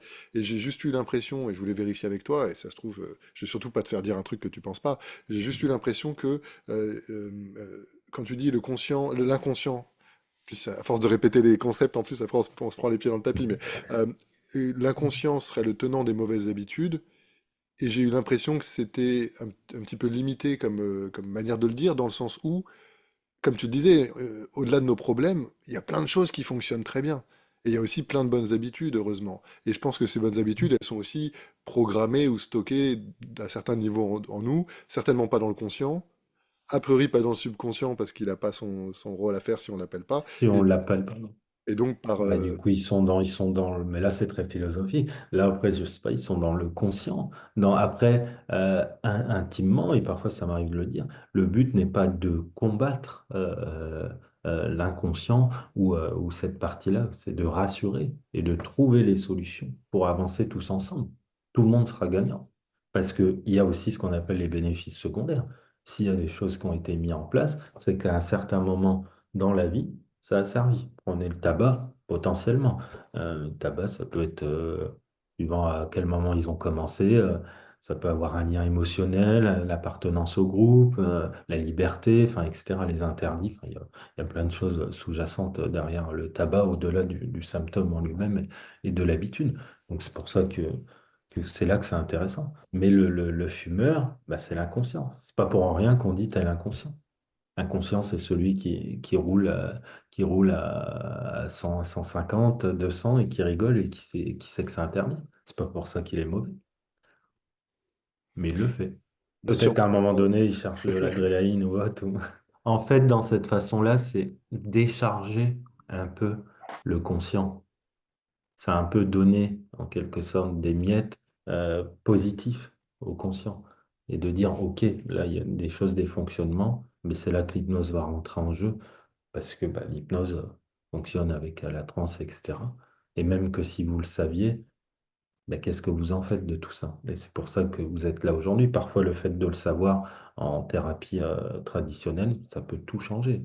Parfois en quelques séances, parfois en une rencontre dans la vie, et ça change tout. C'est pour ça que des fois, même les coachs sont fabuleux sur certaines choses aussi. Ils arrivent à avoir des changements comme ça de personnalité ou de gens qui prennent conscience avec une conversation. Ça, c'est super. Mais quand ça fonctionne pas, bah, qu'est-ce qu'ils font? Bah, ils viennent chez nous. Et puis bah, quand ils viennent chez nous, bah, c'est une façon aussi de leur dire indirectement que, OK, on va. Même moi, dans ma croyance, je crois qu'il y a autre chose. Très bien, merci beaucoup.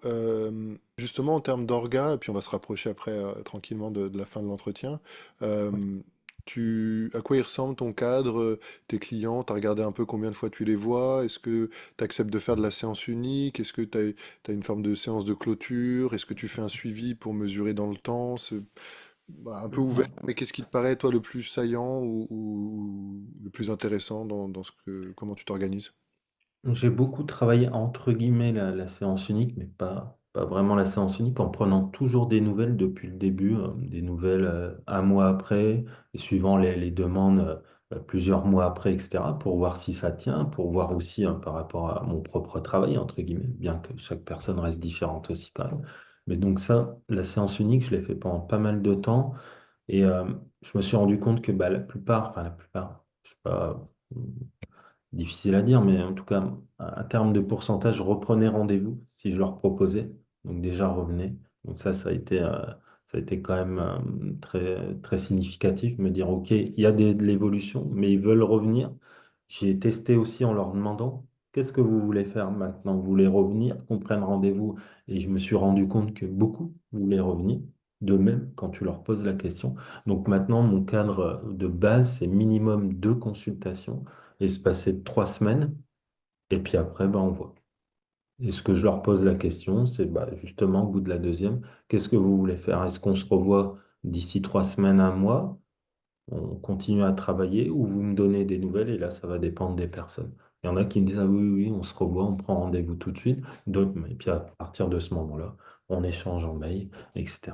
Mis à part pour le tabac, après le tabac, j'en fais pas tant que ça, hein. C'est vraiment une toute petite partie hein, de ma patientèle. Eux, je leur donne jamais de deuxième rendez-vous. Parce que je pars du principe, et je les suggère, qu'ils vont ressortir, entre guillemets, bah, non-fumeurs. Donc après, je leur dis, bah, on se tient au courant dans les semaines à suivre. S'ils me disent bah, qu'ils ont rechuté, Je dis pas de souci. Je dis bah, c'est comme apprendre à faire du vélo. On tombe, on remonte et puis on est reparti. C'est pas un échec. Donc vous revenez et puis on travaille sur une séance de renforcement. Peut-être qu'il y en aura besoin d'autres. Tout ce qui est bah, l'alcool, etc., ça c'est d'office et on va se revoir quelques fois. Donc c'est pas 2 fois minimum. Je leur dis pas combien de fois, mais ça n'excédera jamais 4 5 séances. On va pas se revoir que 2 fois. Ah ouais, ça La n'excédera gestion du jamais poids, 4-5 la gestion, séances? c'est rare. Non, à part avec 2 3 personnes, mais ils viennent maintenant pour plus du bien-être. Je pense qu'on en a tous. Mais non, j'ai jamais été au-dessus même 5 séances, c'est rare, 4. Après, je pars du principe que si déjà une, deux, trois, qu'il n'y ait pas d'évolution enfin, palpable, ça ne change pas un minimum. On ne demande pas des miracles, mais un minimum, je vais partir du principe que je ne suis pas la bonne personne. C'est pas l'hypnose, c'est juste que moi, je ne suis pas la bonne personne pour les accompagner. Ça me paraît, c'est quoi le ressenti? Hyper polarisant. Je donne un exemple concret. J'ai moi, j'ai un de mes accompagnements boutiques, entre guillemets, hein, dont je suis le plus fier. C'est une personne qui faisait beaucoup de crises d'angoisse, notamment au volant, euh, pour qui les médicaments n'avaient pas été très aidants. Et là, ça fait plusieurs années qu'elle fait plus de crises d'angoisse. On a fait 18 séances sur plus d'un an. Ouais, mais maintenant, elle vient peut-être comme je le Non, elle disais vient là, plus. pour 2 3. Ah non, elle vient plus. Mais t'en as Par fait contre, le 18 pour. package pour l'aider à ce qui semble être une libération des crises d'angoisse, ça a duré plus d'un an et ça a pris 18 séances. Je me rappellerai toujours ces séances 14 ou 15, faudrait que je reprenne mes notes. Un jour, elle revient comme ça, elle fait Adrien, faut que je vous raconte. Peut-être tu marches un peu sur des œufs parce qu'en plus, ça avait pas bien progressé jusque-là, tu vois. Mhm. On a fait un peu des séances d'exorcisme, enfin, ça a été des trucs un peu violents dans le cabinet. Elle s'est roulée par terre avec les crises d'angoisse. Et elle dit bah, j'étais au volant. Je dis, bon, bah, donc déjà, vous avez repris le volant, donc je savais pas, tu vois. Et j'ai eu une crise d'angoisse. Merde, qu'est-ce qui s'est passé? Alors, qu'est-ce que vous avez fait? Ben, je me suis garé. Bonne idée déjà, très bien. Et ensuite, bah, j'ai refait ce qu'on a fait ensemble. Et ensemble, souvent, on faisait, tu sais, de la réification, observer la sensation dans le corps. Souvent, c'est une boule dans le ventre ou dans la gorge. Proposer que ça se dissocie, dialoguer pour voir comment ça pouvait se transformer pour mieux faire son job, et puis ensuite le réintégrer. Et en fait, on l'avait tellement fait qu'elle l'avait intégré presque en forme d'auto-hypnose, et quand c'est sorti, ça s'est transformé, c'est revenu avec de la sérénité, elle a pu reprendre le volant. Et tu vois, j'ai quand même une espèce d'intuition, genre, ah, ok, donc, à minima, elle ne subit plus ces crises d'angoisse comme avant, puisque elle Mhm. a des chemins pour pouvoir faire autre chose avec, et en l'occurrence, si elle a réussi à ressortir avec de la sérénité. Mais voilà, tu vois, ça a pris du temps, et c'est vrai qu'il y a peut-être des accompagnements, alors moi je suis ravi qu'on en discute, il y a des praticiens qui travaillent que en une séance, moi je suis toujours curieux des cadres des uns et des autres. Ouais. Peut-être qu'il y a des situations relationnelles qui méritent parfois qu'on prenne plus de temps, même pour installer de l'hypnose profonde. Tu vois, tu me dirais que toi, Mhm. ça Bien t'arrive pas, sûr, il y c'est a peut-être autre chose. l'entraînement. L'hypnose profonde, bah, j'en ai fait des vidéos aussi, où je dis qu'il y a de l'entraînement parfois, etc. Là, tout à l'heure, je te répondais globalement, mais bien sûr, l'hypnose profonde, ça demande parfois de l'entraînement, etc. Bien sûr. Il y a des sujets qui sont plus aptes à partir en hypnose profonde rapidement, entre guillemets, que d'autres. Ça, on le sait, hein, tout le monde le sait. Maintenant, moi, il est vrai que dans ma philosophie, je proclame, hein, mais je pense que ça va dans mon cadre très rapidement, l'autonomie. L'autonomie Alors, je ne dis pas que faire même des années, pourquoi pas. Mais du coup, ça va aussi dans mon cadre. Donc, je pense que ça me dédouane et ça dédouane aussi la personne, parce qu'on sait qu'on va se voir un laps de temps, mais que si à un moment donné, bah, c'est pas grave, c'est pas de sa faute, c'est pas de ma faute, c'est juste qu'on n'était pas peut-être les bonnes personnes pour faire évoluer la personne. Et au lieu mais peut-être à tort, de partir sur comme tu évoquais, et ce qui est très bien, là on voit le changement par rapport à ta cliente. Moi, je préfère stopper et renvoyer. Après, j'ai la chance d'avoir des connaissances, des listes, etc., de renvoyer vers quelqu'un d'autre et de dire tout simplement, c'est pas vous le responsable, c'est moi qui n'ai pas les bons outils, c'est moi qui n'ai certainement pas la bonne approche. Mais en tout cas, continuer vers l'hypnose. Donc Ok, ça peut arriver hein, sur les années maintenant d'expérience. Bon, bah, c'est OK. Après, il y a toutes les personnes qu'on n'a pas de nouvelles non plus. Ça, je pense que ça arrive à tout le monde, hein. Tu envoies des messages. tu appelles, tu n'auras jamais de nouvelles. Et parfois, tu as des nouvelles 6 mois après du voisin à l'autre, et ces personnes-là ont changé, et sont super contents, mais ils t'ont pas donné de nouvelles parce que tu étais qu'une parenthèse dans leur vie, même s'ils sont venus une grosse problématique. Et là, c'est super. C'est comme ça, c'est même très, très bien. C'est l'autonomie, toujours pareil, l'autonomie de... Justement, merci de revenir sur ce point-là. Je voulais te questionner. Après, peut-être que ça parle de mes enjeux à moi en termes d'organisation et tout. Je suis pas un foudre de guerre en termes de gestion de l'agenda et tout ça. Justement, ce suivi, quand tu estimes que là, la personne, elle a fini, comment tu t'organises? Tu te mets un rappel dans ton agenda pour dire, tiens, dans un mois, il faut que je contacte cette Ouais. personne, Ouais, tout j'ai simplement. toute une liste. Bah, en fait, chaque personne que je vois, si je ne les revois pas en deuxième ou troisième, dès ils n'ont pas repris rendez-vous, bah, toutes les 3 semaines, généralement à un mois, je prends des nouvelles. Ok. Et c'est vrai que autant je trouve que c'est une super idée en général, ça m'a juste questionné sur ce que tu nommais en fait aussi d'ailleurs avec lucidité. Il y a des gens probablement que c'est mieux, on pourrait imaginer des situations où ça pourrait être mieux de pas prendre de nouvelles. Je pense à ma toute première cliente, c'est une personne qui a eu du mal à tomber enceinte et il se trouve que j'ai pas eu de nouvelles. Et puis c'est la personne qui m'a recommandé, qui m'a dit mais un an et demi après, mais tu sais pas? Je dis bah non. Eh Bah, elle a oui. eu son bébé. Et en fait, avec le recul, quand tu peux penser à tous les enjeux sur l'identité de femme, le rôle, la place dans la vie, la relation affective et sexuelle avec son compagnon, enfin toute la place que ça peut prendre quand on a des difficultés à concevoir, et tu vas voir un hypno et tu fais une séance d'1 heure et puis ça débloque le truc. Limite, si elle m'a oublié et que je me rappelle pas son bon souvenir, c'est probablement bien mieux pour elle aussi. J'imagine que dans ta manière de prendre des nouvelles, bon, ça doit être avec suffisamment de subtilité pour que si la personne elle a pas envie de te répondre, elle te répond pas, Ouais, mais c'est toujours le même message. Je leur demande quels changements ils ont observés et comment ils se sentent par rapport à la dernière séance. tout Donc, simplement. beaucoup répondent, certains ne répondent pas. D'autres répondent 2 mois après, d'autres je les reverrai pas, d'autres je les revois 6 mois, un an après pour une autre demande. Hum, Certains répondent bah, que non, il y a pas de changement, il n'y a rien par rapport à la dernière séance. Ok, puis bah, à partir de là, bah, on propose, on dit bah ok, revenez suivant le nombre de consultations qu'on a fait, etc. Donc, le but, c'est pas de les laisser dans ma philosophie, dans la nature. J'aime bien ta façon de faire clôturer. Ça a été aussi une remise en question. C'est pour ça aussi, depuis maintenant, ça fait un peu plus d'un an, un an et demi, que j'impose 2 consultations. C'est dans mon cadre, c'est écrit sur mon site, etc. Je le faisais ça uniquement sur les addictions, sur le poids, etc. Maintenant, c'est pour tout le monde, sauf, comme je disais, le tabac ou éventuellement les phobies. Je redonne pas forcément le deuxième. Je dis qu'on observe, parce que ça suggère, bah, ça va aller mieux. Quelqu'un qui a peur de l'avion ou autre, il faut que ça aille aussi dans ce sens-là. Mais ouais, après, c'est intéressant ce que tu dis. Ça remet en question aussi finalement de les laisser, hein. Ça va encore plus dans cette autonomie. J'y ai pensé, hein, il y a quelques temps, et je ne sais plus qui est-ce qu'en parlait, et il disait, mais non, moi, je ne prends pas de nouvelles. La personne disait, ça ne me regarde plus finalement. Et ça a résonné. Je me suis dit, mais intéressant. C'est C'est ça qui est c'est pas ma embêtant. responsabilité, la personne disait en fait. Et je trouvais, moi qui proclame l'autonomie, etc. Et entre guillemets, donc, ouais, du coup, ouais, et ça va peut-être faire son chemin, tu vois, peut-être dans un an, même de là par rapport à notre conversation, je vais te dire, mais finalement, non, je ne crois plus de nouvelles. J'ai fait bouger C'est- ce truc-là. Ouais. Ouais. Euh, Bah, c'est vrai que c'est une pratique tellement riche, tellement complexe, un être humain et un être humain dans des relations, que finalement, les différentes stratégies peuvent à minima plutôt bien se défendre la plupart du temps, surtout qu'on a dit que notre confiance dans nous-mêmes, dans la stratégie, dans l'outil, dans la manière de l'utiliser, est une méta-suggestion importante. Et finalement, on pourrait prendre des nouvelles, encore une fois, avec fébrilité, ou ne pas prendre de nouvelles avec force, ce sera pas la même énergie.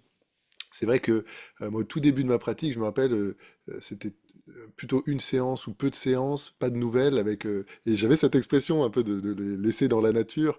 Et en fait, j'ai eu le retour, et puis j'ai fait une thérapie personnelle aussi, et j'ai fait l'expérience que se sentir, entre guillemets, contenu, se sentir pris en main dans un process Oui, qui n'est pas non plus, tu vois, deux, trois séances, c'est pas non plus des process très très lourds, bien sûr. mais souvent, ça crée quand même une vraie sécurité qui est thérapeutique versus, tu vois, c'est quelque part, ça peut être une grosse pression, cette autonomie, si certains clients pourraient se faire l'idée que parce qu'il y a l'attente d'une seule séance et qu'après on me laisse libre, je vais pas oser dire, par exemple, que ça n'a pas été suffisant, alors que si ça se Hmm. trouve, ça a pu faire, je sais pas, une partie du changement, et en se revoyant, ça aurait pu aller au bout, finalement, en très peu de temps. Donc voilà, le but de ces entretiens, et merci de te prêter au jeu et d'apporter ton Ben, regard merci et à ton toi aussi. expérience, c'est justement, pour moi et pour les gens qui nous écoutent, qui nous regardent, mon but en tout cas, c'est d'explorer comment les gens, les différents praticiens ont mis des points de repère, des structures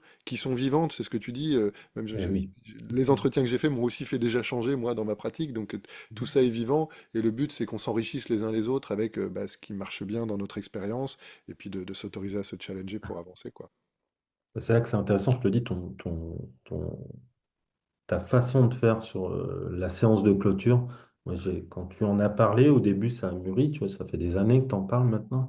Puis à un moment donné, mais je me suis dit, mais oui. Donc, du coup, oui, c'est sûr qu'en partant de ce principe-là, je trouve que c'est beaucoup plus, plus sympa pour les deux, en fait, pour les deux côtés. Ça donne aussi une forme de valeur. Alors, tout peut se défendre, c'est-à-dire qu'une séance unique qui te transforme et t'oublie même que t'as jamais été Bien fumeur, sûr. c'est super puissant. Et en même Super. temps, avoir une espèce de cadrage, encore une fois, light, mais bien structuré, bien tenu. Moi, je sais que depuis que j'ai clarifié ces choses-là, j'ai l'impression d'avoir plus d'impact aussi dans ma posture. Euh, on se rapproche de la fin. J'ai une ou deux questions finales. Juste avant ça, j'ai une question très technique que j'aimerais te poser. J'ai vu que tu as réussi à avoir beaucoup d'avis. Et je suis curieux de savoir si tu as un moment et des formulations que tu utilises pour demander des avis, pour faire en sorte que les gens te laissent des avis. Ah bah, Et toi, soit maintenant, il y a le fait du, entre guillemets, le biais, ça se fait aussi naturellement. Les gens vont faire, moi je fais beaucoup aussi de local, même si je travaille principalement, ça on n'en a pas parlé maintenant en visio. yes. Donc, mais les gens sont venus aussi pour les avis aussi. Après, il y a le feeling, etc. Donc, ce qui s'explique pas hein, finalement, ce qu'ils prennent rendez-vous, ton site, enfin, etc. C'est inexplicable, mais on sait que ça y joue énormément. Donc le fait qu'on lui ait des avis et que ça leur fait du bien, bah, bien sûr, ils ont envie aussi, hein, j'ai envie de dire peut-être inconsciemment, ou de poser aussi un avis. Et puis bah, après, indirectement, je t'ai répondu tout à l'heure, en demandant des nouvelles, tu renvoies, quand ils te disent ah, bah, tout va bien, vous voulez bien me laisser un avis. Donc plutôt Puis ça, c'est dans ton ouais. mail de prise de... Quand je prends des nouvelles, ouais. Toujours quand je prends des nouvelles, parfois c'est quelques mois après. Et puis après, les gens le font aussi à un moment donné. Je te dis, naturellement, il y a un biais aussi qui rentre là-dedans. Je suis venu le voir parce que j'ai vu les avis, etc. Je sais pas, c'est peut-être sa façon de faire ou son histoire sur ce site m'a plu, ça c'est propre à chacun. Mais en même temps, j'ai lu les avis et ça va mieux. Donc, moi aussi, hein, inconsciemment, j'ai envie de laisser un avis aussi. Mais ça, on pourrait l'amener sur d'autres. C'est bizarre de dire ça, mais sur d'autres consommables finalement. On le fait nous sur d'autres choses. Moi, je vais voir un resto et il ne me demande pas. Mais je suis allé le voir parce que soit j'avais envie de manger ça, soit parce que j'ai regardé les avis, comme beaucoup font. Puis après, je sors, le jour même, quelques jours après. Hop, je me dis. Puis il y a aussi l'algorithme de Google. Google te dit, bah tiens, tu es venu, je ne sais pas toi si ça te le fait, tu es passé dans tel endroit, dans telle enseigne. Que pensez-vous? Voulez-vous laisser un avis? Et si je sais pas si je me fais l'avocat du diable, mais tu as aussi des restos ou des restaurateurs ou des serveurs qui vont te faciliter, un peu le nudge, tu sais, le petit coup de pouce Ouais, qui va te faciliter la prise de décision, par exemple en te mettant un QR code à l'entrée ou en ouais. te le demandant directement. Donc voilà, si ça vous a plu, pour nous Ouais, filer un coup de pouce. je le fais pas. Je sais qu'il y a des consoeurs, confrères qui envoient un mail automatique. C'est un programme je sais pas, tous les 15 jours dès que la séance est faite, même s'ils revoient les personnes et ils demandent de laisser un avis. Ou Moi, ils moi, vont même demander lors de la première séance euh, comment vous vous sentez. Est-ce que ça vous dérangerait de me laisser un avis? Pourquoi pas? alors, Euh, moi, ce que je teste, je peux te donner ce truc-là, je suis pas encore complètement satisfait parce que je trouve que j'ai pas autant d'avis que je pourrais probablement en avoir. Sur le côté accompagnement thérapeutique, j'ai beaucoup d'avis sur mes formations. Ce qui crée une petite Mhm. confusion au niveau de mes avis, mais bon, ça fait de la masse en tout cas. En tout cas, ce que je teste, c'est de dire à la première séance, si vous souhaitez me filer un coup de pouce quand on aura terminé ce qu'on commence ensemble aujourd'hui, évidemment aujourd'hui les avis Google sont très importants. En revanche, ce que je demande à mes clients, c'est de ne me laisser un avis Google que déjà s'ils le souhaitent, et avec suffisamment de recul Mhm. pour Oh, que c'est ce pas soit mal. pas juste sous l'enthousiasme des débuts, mais que ce soit une fois que le changement a pu être bien vérifié dans différentes situations concrètes de la vie. Après, peut-être que je mets pas mal de... Je le dis comme ça, là, ça... Après, dans les avis, tu vois, moi, bon, le cas, le message que, surtout au début, maintenant, je te dis, je le fais de moins en moins, mais ce que je leur envoyais, c'est je leur demandais de s'ils étaient contents, justement, et quand ils étaient contents, de me laisser un avis parce que ça m'aiderait sur le référencement, tout ça, ça m'aiderait. Ouais. Donc là, on change la vapeur un peu. Moi, je les ai aidés, entre guillemets, hein, comme je dis, qu'un serviteur. Euh, et eux te redonnent un peu un coup de main, quoi. C'est rigolo parce que c'est la formulation que j'ai utilisée. Ouais, si vous souhaitez me filer un coup de Eh pouce, oui, puis il ouais, y a ouais. effectivement renversé un peu la tendance. Mais après, je pense ouais, il y a pas de règle. Et puis, il y a le côté vachement quand même biaisé des avis. Je te dis, il y en a, donc je vais en laisser aussi. Euh, voilà, les meilleurs avis au-delà du référencement, ça reste le bouche à oreille. Clairement, quand c'est, ça, on pourra en parler longtemps aussi, mais quand c'est des médecins ou autres qui te les envoient, quelqu'un soit d'autorité ou soit le bouche à oreille purement, les amis, etc. Au début, j'avais du mal avec tout ça. Au tout début, je pense, comme beaucoup de personnes, tu te dis le bouche à oreille, bien qu'il s'étouffe, hein, à un moment donné, c'est toujours pareil. Mais le bouche à oreille, j'avais du mal à le comprendre au tout début de ma, ma carrière, entre guillemets. Je me disais, oui, mais en fait, le temps passe et tu te rends compte. Même des fois, maintenant, j'accueille des personnes qu'on leur a parlé de moi il y a 4 ans. Mais ils ont eu la carte où ils l'ont mise sur le frigo avec humour et puis ils se sont dit, si un jour j'ai besoin, puis hop, ils arrivent comme ça. Puis ouais, le bouche à oreille fait beaucoup aussi. Excellent parce que je sais pas si tu t'en rends compte, mais moi, t'interviewant, j'ai l'impression que ça a été le cas à plusieurs reprises dans notre échange aujourd'hui. J'ai l'impression que tu ménages spontanément des transitions au bon moment, donc c'est nickel. Un peu comme cette synchro en séance C'est d'hypnose où la c'est personne a beaucoup. l'impression qu'on parle de ce qu'elle vit au moment où elle le vit. Euh, la dernière question que je vais te poser, et j'en ai une avant, comme ça permet à ton esprit conscient, inconscient, subconscient, je sais pas, de s'y préparer, c'est s'il y a un thème ou un sujet ou une question que je t'ai pas posée et dont tu aurais aimé parler. Mais Euh, juste avant ça, ouais. justement, t'es venu un peu dans cette brèche-là. Si tu avais ouais, un conseil, un truc et astuce, peut-être sur le bouche à oreille ou n'importe lequel autre, quelque chose que tu aurais aimé savoir plus tôt ou comprendre plus vite dans ton développement d'activité, euh, qu'est-ce que tu aimerais partager pour peut-être des jeunes praticiens, praticiennes ou même des gens plus chevronnés, voilà, si toi tu as un ou deux trucs où tu dis, tiens, ça m'a quand même vraiment, ça m'a facilité ma pratique et ça m'a fait du bien. En termes enfin, pratique de l'hypnose ou Ouais. marketing ou Peu c'est- importe, enfin, tout ce qui te vient pour me spontanément, faire connaître, je suis ouvert. mais comme tu sais, bah, tu vois, je te disais tout à l'heure, 6 7 ans que j'ai commencé. Maintenant, ça va vite. Enfin, il y a beaucoup plus de monde, etc. Bien que c'est biaisé aussi. La concurrence est bonne aussi. C'est pas, mais au tout début, quand j'ai commencé, je pense que c'est l'énergie que j'y ai mis. Moi, j'avais pas fini ma première formation. Mon site était déjà prêt. Donc, j'ai appuyé sur mettre en ligne, en fait. J'avais déjà mes cartes, etc. J'avais pas fini ma première, que j'avais pas encore accueilli de personnes, en fait. Donc j'étais tellement... En fait, j'avais pas le choix, enfin, je veux pas revenir là-dessus, mais de par rapport j'avais quitté mon métier, etc. Je travaillais en Suisse et j'avais pas de droit au chômage, enfin, il y avait une carence, tout.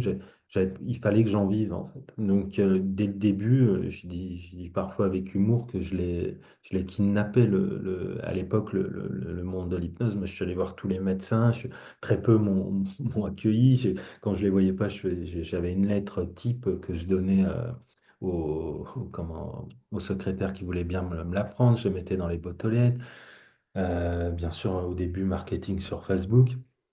Et puis après, je pense que c'est l'énergie, la niaque à ce moment-là. Donc c'est comme ça que ça a commencé très rapidement. J'ai eu beaucoup de chance parce que ça a pris assez rapidement le bouche à oreille. Mais derrière, il y a de l'énergie. Je suis allé voir les coiffeurs à l'époque, enfin, plein de gens comme ça en discutant. Ouais, on en revient encore au contact, mais vraiment, vraiment y aller. J'aime bien cette façon de dire, en fait, comment qu'on ferait si demain il n'y avait pas Internet? Bon, moi, je serais bien embêté parce que je fais pas mal de visio maintenant. Là, j'en ai fait beaucoup cette année. Donc, mais s'il n'y avait pas Internet, il n'y avait pas la communication sur Internet, comment qu'on fait pour se faire connaître et aller dire aux voisins ou au village à côté que tu es présent? Donc, il y a 10 000 façons, les ateliers, etc. Moi, j'en ai pas fait. Mais il y a plein de façons. Donc ça, je pense que ça revient aussi propre au caractère aussi hein, de chacun aussi. Et des portes, je m'en suis pris hein, quand je faisais ça à l'époque. Les pharmacies, par exemple, qui me disaient, bah non, ça ne nous intéresse pas ou pas du tout. Même des médecins, c'est pas grave. Je partais avec la voiture et je faisais mon tour. J'allais voir. Et même si finalement, est-ce que ça m'a ramené beaucoup, je sais pas. Mais c'est l'énergie, c'est de me dire, je le fais. J'y vais. Et il est hors de question que ça, entre guillemets, que ça ne fonctionne pas. Du Donc, coup, mais c'est biaisé aussi, ça fait quelques années maintenant. Chacun, c'est question de caractère. Il y a pas de, enfin, sur ce plan-là, il n'y a pas de règle, je pense. C'est propre à chacun. Après, un bon référencement, bien travaillé aussi, un minimum. Qu'est-ce que c'est bien travailler? Ben, essayer de s'instruire, de bien se former et puis de mettre l'énergie aussi dedans. en tout cas, tu dis, Mm. après, où cette énergie se canalise, dans quelles actions, ça c'est un peu propre à chacun. Ouais. Néanmoins, un côté, effectivement, s'investir physiquement, concrètement, dans des actions de développement, peut-être trouver celles ou qui sont les plus justes pour nous. Si on a faire des pubs sur Facebook, c'est pas votre cam, bah, le faites pas, probablement. Moi, c'est pas trop ma cam. J'ai du mal avec Moi, ça. Facebook m'a beaucoup aidé au début, je te coupe, mais au tout début, la première, même les 2 premières années, j'ai mis beaucoup d'argent. Le peu que je regagnais, ou que j'avais, après, bon, à un moment donné, j'ai quand même eu le chômage, et j'ai jamais eu peur d'investir. Je dis pas perdre, c'est investir. Comme je dis toujours, même aujourd'hui, Coca-Cola, Apple font encore de la pub. Pourtant, c'est les plus connus au monde.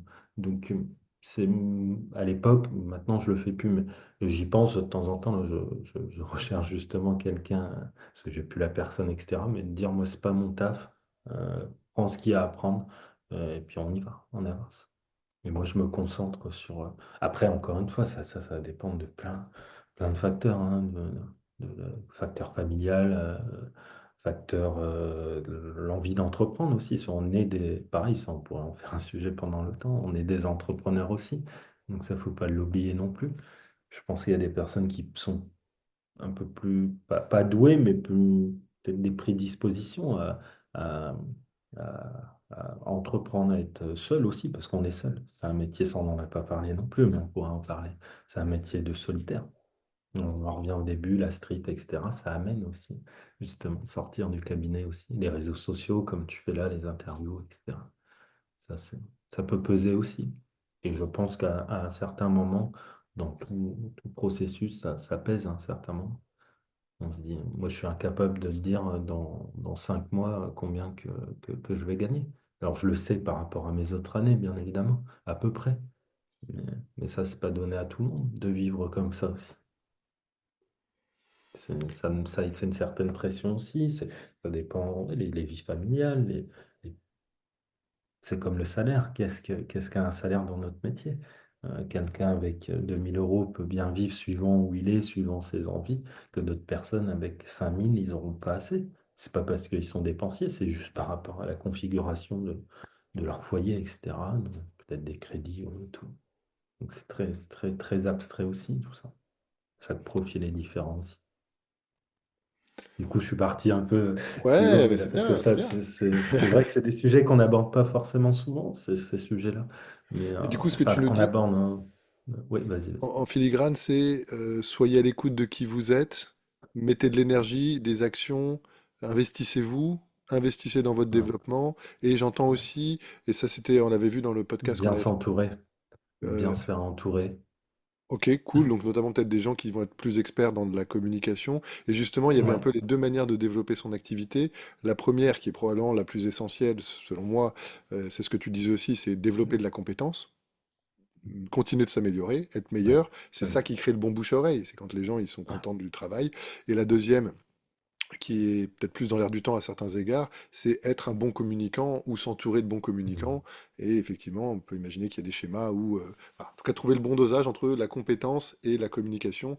Il en faut probablement au moins un peu des deux. Après, à chacun de jauger ce qui est le plus juste pour soi. Pour finir en beauté, Marc, merci beaucoup pour tous tes Bah, partages. merci, hein. Merci à toi. S'il y a une question que tu aurais aimé que je te pose ou un thème où tu dis, tiens, ça a manqué à l'interview, sur quoi tu as envie de finir? Ouais, c'était super, c'est passé super vite. Là, je regarde l'heure, on a passé un bon moment. Je suis une pipelette, t'es une pipelette aussi, donc c'est super, ça pourrait parler. Il y a la passion. Bah, deux points, vraiment deux petits points, dont un que j'avais préparé, mais je t'enverrai la photo si tu fais des montages.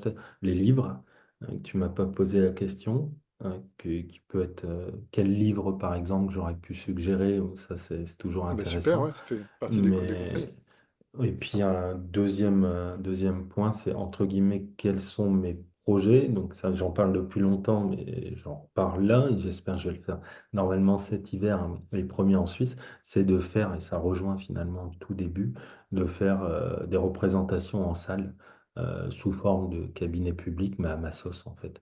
Et ça, c'est vraiment mon petit bébé que je pense depuis maintenant quelques années. Et il faut vraiment que je me lance. J'ai plein d'idées et on verra ce que ça donne. Donc Et du ça, coup, sur c'est... Lausanne? Ouais, bah, au début, ce sera les pilotes, en tout cas, vont être sur Lausanne ou sur Genève. Et c'est vraiment ouais, de faire à ma sauce, toujours pareil, de mettre l'hypnose créative, bien-être en avant. Et non show comme les spectacles. Donc ça, c'est vraiment quelque chose que je porte dans le cœur depuis longtemps. Maintenant, il faut le faire. C'est voilà, des projets qui se mettent en route, hein. C'est du temps, trouver le bon moment, puis se lancer aussi. Ouais, un C'est peu comme tout. d'orga, de structure, ça aide. Ouais, Là, je parle peut-être de moi. Et bah écoute, tous mes voeux de succès, d'épanouissement et de mise en action la plus fluide possible là-dessus. c'est- Évidemment, tu me tiendras au courant si je peux contribuer ouais, avec plaisir. bien sûr, je te Euh, remercie. et puis pour nos Et, amis suisses qui nous écoutent, en tout cas, qu'ils aient l'info quelque part. ouais, qui, Et ouais. sur le livre, tu dis que tu avais prévu une liste un peu de tes conseils de lecture, c'est ça? Ouais, bah écoute, je les ai mis en photo, je les ai, mais je te renverrai. Après, je pense comme toi ou comme beaucoup de monde, j'ai une très grande bibliothèque. Maintenant, beaucoup moins parce que je recommence à voyager, donc là, les livres, c'est l'enfer pour le voyage. T'en prends un ou deux et encore. Donc voilà, mais j'ai beaucoup de livres, principalement sur l'hypnose, beaucoup les anciens. Et là, donc j'en ai noté quelques-uns, je vais faire très vite. Ce que je conseillerais, encore une fois, il n'y a pas de recette magique dans les livres. Je pense quand on lit un livre, c'est on va y trouver, oui, des astuces, des tips, mais c'est aussi une façon de s'évader, de voir que c'est possible aussi, etc. Mais, mais voilà, c'est pas la recette magique dans des livres. C'est une création, une co-création finalement. Et parfois, on y revient 2 ans après, on se dit, ah, mais merde, c'est dans ce livre-là que j'avais vu ça. Donc, je conseillerais, c'est l'abbé Faria de La cause du sommeil lucide. Léon Chartock, j'en ai pas parlé, mais j'aime beaucoup. C'est quelqu'un que j'ai beaucoup étudié. Alors, il y en a plusieurs livres, hein, pareil, dont un, l'hypnose, tout simplement. Il y en a d'autres aussi. En termes de technique et de b.a.-ba, bon, je sais qu'il y a des divergences, mais ça serait Jean Filiatre. Par exemple, hypnotisme et magnétisme, finalement, ça apprendre les bases de l'hypnose, rapide, etc., instantané. Tout était déjà présent. Donc, c'est simple.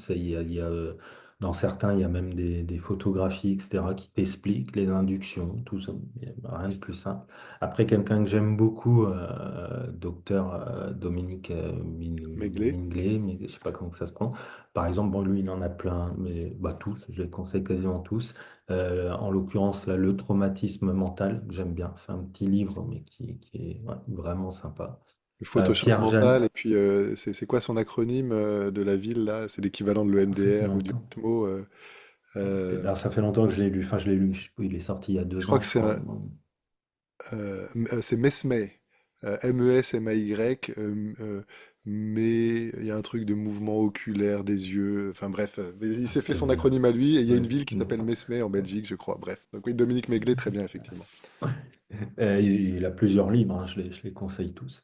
Bien sûr, bah, Pierre Janet, L'automatisme psychologique, dont tous les autres livres, il en a quelques-uns, c'est des petites pépites. C'est des livres lourds à lire, ça se lit pas.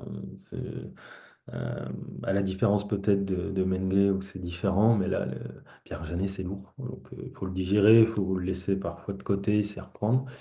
Un autre livre, ça va pas avoir forcément avec l'hypnose, mais quand même, L'arrière-monde euh, ou L'inconscient neutre. Donc ça parle de Jung. J'aime beaucoup Jung. Je sais pas, j'en ai pas parlé, mais j'aurais pu en parler, mais on va pas reparler de ça. Donc ça, je le conseille aussi, L'arrière-monde ou L'inconscient neutre. Ce livre-là m'a beaucoup aidé sur la création thérapeutique, en fait, sur le rapport thérapeutique.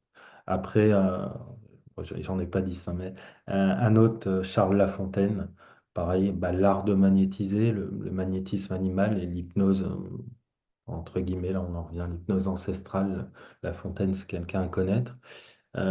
Alfred Binet, les altérations de la personnalité. Donc là, c'est pareil, c'est lourd. Mais ça se lit, il y a des choses super intéressantes quand même dedans à comprendre, à relire, à revenir, etc. Et puis après, un dernier, là c'est pour vraiment philosophique, etc., ceux que ça parlera, les derniers chamans du Japon, parce que j'aime beaucoup l'Asie, et sur le plan même psychologique, tout ça, ça m'a beaucoup appris, hein, ce livre. Voilà, ça, Super, bah c'était écoute, le côté lecteur. génial. Merci beaucoup Bah, pour merci à toi, la Adrien, c'était richesse super de nos sympa. échanges. Un vrai plaisir. Merci Merci à aussi toi. pour tout ce que tu apportes par ailleurs. Moi, je me rappelle qu'il y a longtemps maintenant, tu avais parlé de virer le mot imaginer et imagination de l'hypnose. Et du coup, je me suis dit, ah, c'est rigolo, c'est vrai que j'utilise beaucoup. Et c'est rigolo, effectivement, d'arrêter de demander aux gens d'imaginer, mais de vivre les choses. Donc voilà, je me rappelle au moins de ça dans ce que tu m'as apporté, peut-être sans faire exprès. Donc merci pour ça. Merci pour tout ce que tu fais aussi. Merci de m'avoir invité. On a déjà fait, je crois, une ou deux conférences sur ma chaîne, je crois. Ouais, au moins Deux, deux, je je crois. pense. Ouais, Ouais, ouais. enfin, c'est toujours un plaisir de trop. Ah oui, on s'était retrouvés aussi pour les vins sous hypnose aussi que tu faisais. Yes. Et ben surtout un grand merci à nos auditeurs, auditrices, en espérant que ça vous a apporté un maximum. Avec Marc, vous avez vu, on est assez présent sur les réseaux. Donc n'hésitez pas à nous interpeller, posez-nous des questions, challengez-nous. Et puis vous connaissez les us et coutumes de ce genre d'exercice. N'hésitez pas à liker, commenter, partager, de sorte à répandre la bonne parole. Non, en tout cas, le but c'est qu'on continue d'avancer, de grandir ensemble. Et bah, du coup, merci aussi pour ton humanité dans les partages, Marc. Et du coup, je vous dis à toi Merci. et à toutes et tous un grand merci et à très bientôt. Merci à toi, Adrien.